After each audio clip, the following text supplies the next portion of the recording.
The promise of precision medicine for cancer patients hasn't been fully realized. Some patients with cancer, for example, their cancers seem to change at a rate that nobody understands as they become resistant to all of the current treatments. And that's been incredibly puzzling. Team eDyNAmiC is a team that is formed to really go after and tackle the challenge of ecDNA or extrachromosomal DNA. So when we think about genes, we usually think about chromosomes. So human cells have 23 pairs of chromosomes. But ecDNA is basically a cancer-causing gene that's broken off and can wreak havoc on the body.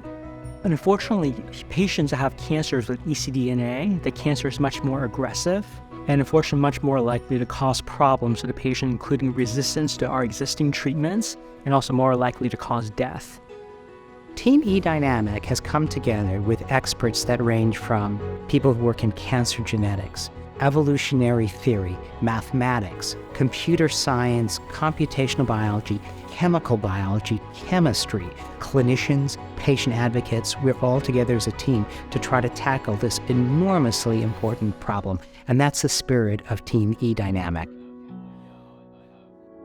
Cancer Brand Challenge is really an opportunity to tackle the hardest problems in cancer. Usually, individual investigators or individual labs will work on a problem, they'll write a proposal, and they'll try to defend it and get it funded, and they might feel rather protective or competitive with each other.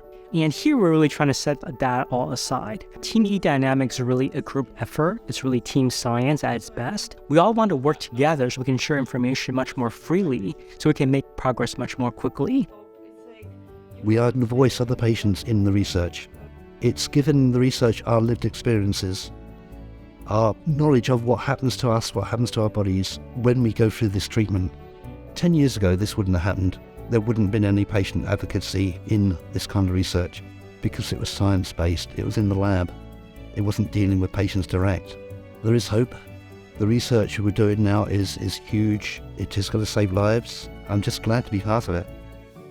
I have deep gratitude to my colleagues in this program. They are wise, they are brilliant, they are thoughtful, they are creative.